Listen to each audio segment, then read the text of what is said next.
you know, after they're sold, who they've been sold to. And he said, oh, he says, I never, when I went down, he said, I didn't realise that was putting them in danger. He said, and my wife's quite upset once she realised what we nearly did. And that was, what was those two birds called?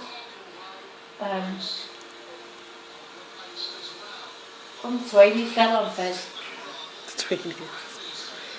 No, don't go back in. You want to see what's at the top?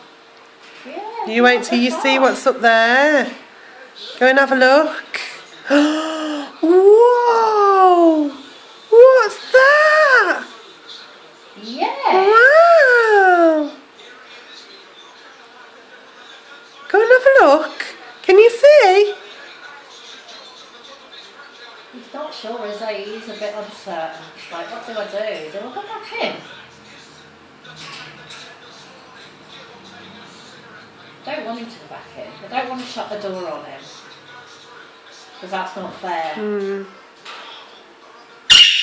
What's that? In? Out? Yeah, you're going to go in. He's not quite decided, is he?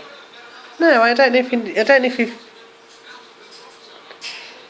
It's not the same as his cage, though, is it? At yours, so maybe he's just a little confused as to what's going on. I could have brought his old cage over him, you know.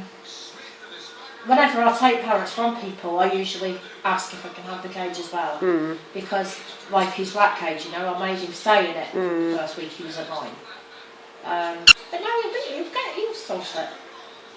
But I mean, I could have brought that cage down here, but it's a load of upheaval. But he's still going to be in a different place. Yeah. And then he's still got to make the move from the old cage to the new cage.